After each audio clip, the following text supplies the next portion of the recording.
Hi viewers. So Kumara Channel உங்களுக்கு next ஒரு யூடியூபை வந்து எப்படி ஹேண்டில் பண்ண போறோம் அப்படிங்கிறதுக்கான ஒரு டிப்ஸ் கொடுக்க போறோம். ஸோ நம்ம ஏற்கனவே கிரியேட் பண்ணிருக்கக்கூடிய யூடியூப் சேனல்ல நேம் கொடுத்துருப்போம். அந்த நேம் எப்படி மாற்றலாம், அந்த நேம் எனக்கு பிடிக்கல, இப்போ நேம் நான் சேஞ்சஸ் பண்ணணும்னு நினைக்கிறேன் அப்படின்னா அது எப்படி நம்ம செய்யலாங்கிறது ஒரு சில ப்ரொசீஜர்லாம் நான் சொல்ல போறேன், பார்க்கலாம்.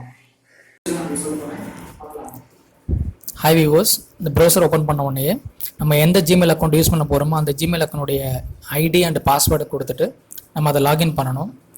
ஸோ நம்ம அந்த பாஸ்வேர்டை கரெக்டாக கொடுத்து நெக்ஸ்ட் பட்டனை கிளிக் பண்ணோம் அப்படின்னா நம்ம ஜிமெயில் அக்கௌண்ட் வந்து ஓப்பன் ஆயிரும். அந்த ஜிமெயில் அக்கௌண்ட்டுடைய ரைட் சைடு பார்த்தீங்கன்னா நம்மளோட டிஃபால்ட்டாக ஒரு லோகோ இருக்கும். ஸோ அந்த லோகோவில் கீழே வந்து நம்ம எந்த யூடியூப் சேனல் யூஸ் பண்ணுறோமோ அந்த சேனலுடைய நேமை கரெக்டாக கிளிக் பண்ணுங்கள். ஸோ அந்த பிராண்ட் அக்கௌண்ட்டுடைய நேமை கிளிக் பண்ணியாச்சு அப்படின்னா டேரெக்டாக அந்த யூடியூப் சேனலுடைய பேஜ் ஓப்பன் ஆயிரும். ஸோ பேஜ் ஓப்பன் ஆனதுக்கப்புறம் பார்த்தீங்கன்னா இங்கே நிறைய ஆப்ஷன்ஸ் இருக்கும். அது என்னென்ன எக்ஸிஸ்டிங் செட்டப்பில் இருக்குது அப்படிங்கிறத நம்ம ஈஸியாக பார்க்க முடியும். ஸோ நம்ம ஃபஸ்ட்டு அந்த பேஜில் கரெக்டாக வந்திருக்கோமான்னு கன்ஃபார்ம் பண்ணிவிட்டு அதுக்கப்புறம் ரைட் சைடில் பார்த்தீங்கன்னா அந்த லோகோ கீழே பார்த்தீங்கன்னா மேனேஜ் அக்கௌண்ட் அப்படின்னு ஒரு பட்டன் வரும். அந்த மேனேஜ் அக்கௌண்ட்டுங்கிறத கிளிக் பண்ணிங்க அப்படின்னா அந்த யூடியூப் சேனலுடைய name and account information edit பண்ணுறதுக்கான ஆப்ஷன் வந்து நம்மளுக்கு கிடைக்கும். அதை கிளிக் பண்ணுங்கள். கிளிக் பண்ண உடனே அந்த யூடியூப் சேனலுடைய நேம் வந்துட்டு எடிட் பண்ணுறதுக்கு நம்மளுக்கு ஆப்ஷன் கிடைக்கும். ரைட்டில் டாப்பில் பார்த்தீங்கன்னா ஒரு சின்ன பென் பட்டன் மாதிரி ஒன்று இருக்கும். அந்த பென்சில் பட்டனை கிளிக் பண்ணிங்க அப்படின்னா அந்த நேம் மாற்றலாம். நான் சப்போர்ட்டுங்கிற நேமை நான் ரீப்ளேஸ் பண்ண போகிறேன்.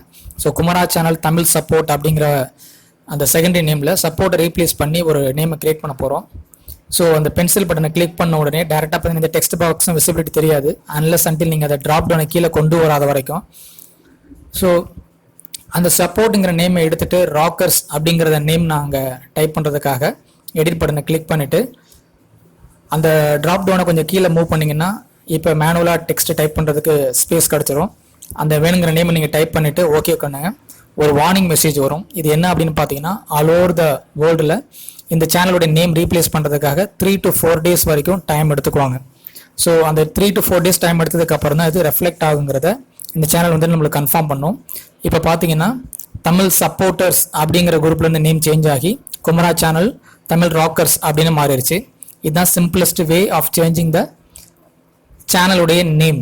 So how to change the channel name.